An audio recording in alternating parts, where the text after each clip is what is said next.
Hello, what's up at welcome back sa ating YouTube channel. So, for today's video guys, meron na naman tayo na using Peace Wi-Fi guys.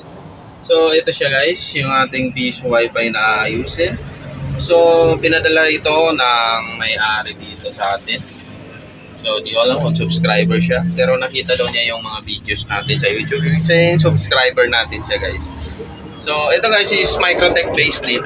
Yung Wi-Fi mismo yung dinala dito. Then meron siyang half light.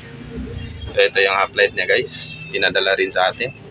So ang problema daw nito guys is hindi siya nakakapag-insert coil. Then yun nga, ayusin natin ito guys. Ipapakita ko guys ang loob ng ating or ng Peace Wi-Fi niya guys. Ipapakita ko. Yan guys, sa loob ng Peace Wi-Fi guys, meron siyang extension wire na kasama. So, ang plano kasi dito, lalagyan ng switch guys. Yung on-off daw. So, lalagyan natin ito ng switch. Yung RGB niya guys is natanggal. Wi-Fi Relay Controller Module pala yung gamit niyang Node MCU. So, yan.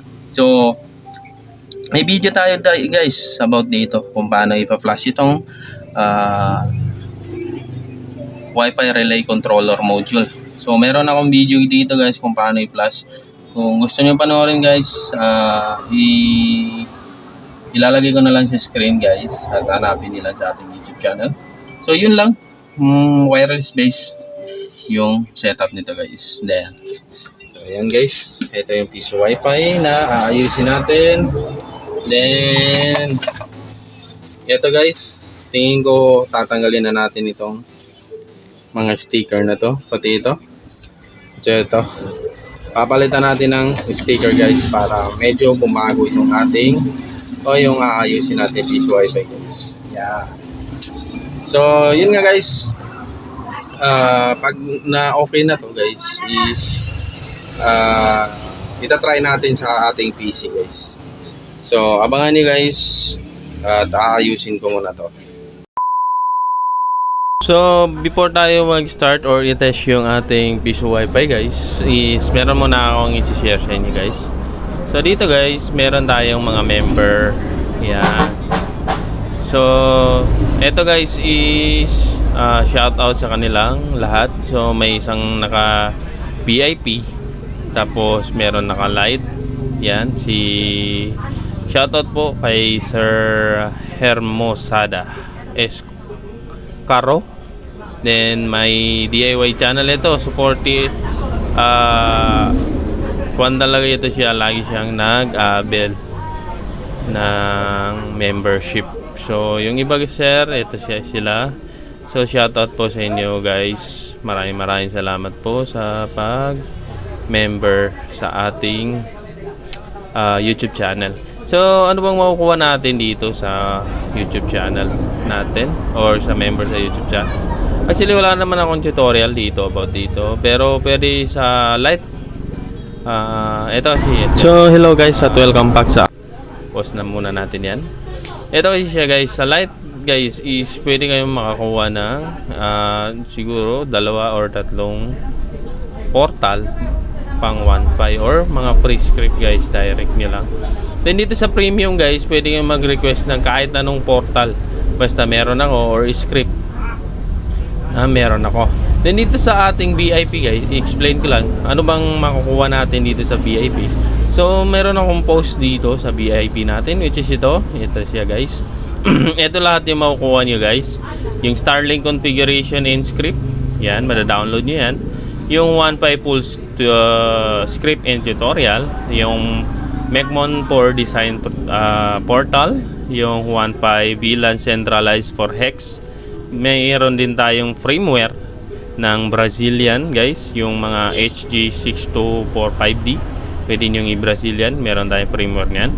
Then dito guys is meron tayong half-light VLAN setup para naman ito sa LPB, P2Fi or ano pa bang ibang OS. Yan, pang orange pa ito guys. Then meron tayong flasher. Huawei flasher natin guys, Globe version 1, version 2, and PLDT version 1, version 2. Yan.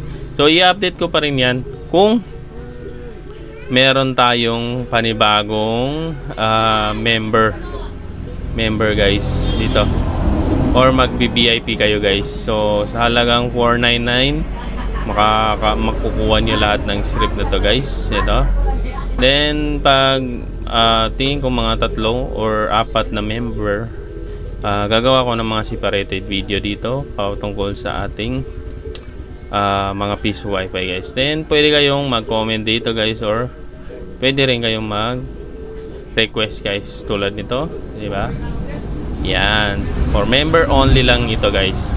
So tingin ko guys yun lang, at proceed tayo sa ating pag-test sa ating piso wifi na inaayos guys.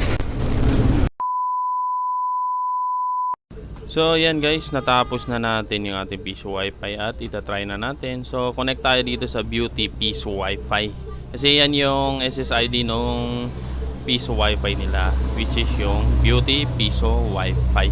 So hindi ko nalagyan ng sticker guys, nakalimutan ko, pero lalagyan ko, babalikan ko yan guys pag naging okay na. Dito guys, may time na ako dito, na try ko na kasi itong piso wifi before natin ilagay, kaya may time ako dito. So check nga natin 10.0.0.1. yan. So kung mapapansin nyo, may 7 minutes ako. Yan, yung expiration niya is goods. Then ang insert coin, goods na goods guys. Yan, di ba, umilaw yung may green na ilaw sa may taas, indicate yan ng pag-i-insert coin guys. So yan, balikan natin, i-cancel natin guys. Yan. So yan guys, goods na goods. Pero ita-try natin guys ng may barya, uhulugan natin guys. So inihintay ko lang yung piso guys para matry natin. So yan yung piso wifi natin guys na ipinayos sa atin. So ngayon, i-try natin yan, hulugan natin ng barya. Yan, piso. Dapat 20 minutes yan, kasi 20 minutes guys yung piso dito, yung sabi nila. Yan, dapat maging 26 minutes yung time natin. Yan, kung mapapansin nyo, working guys, 26 minutes. Then yung indicator ng lead light natin guys is wala na, di ba? Yung kulay green, wala na, hindi na siya umilaw guys, kasi tapos na yung insert coin. Yan. So tingin ko guys, hanggang dito na lang. Maraming salamat guys. So yung sticker guys, papalitan natin yan. So kung hindi pa kayo nakakapag-subscribe guys, subscribe na. Maraming salamat guys, at peace yo.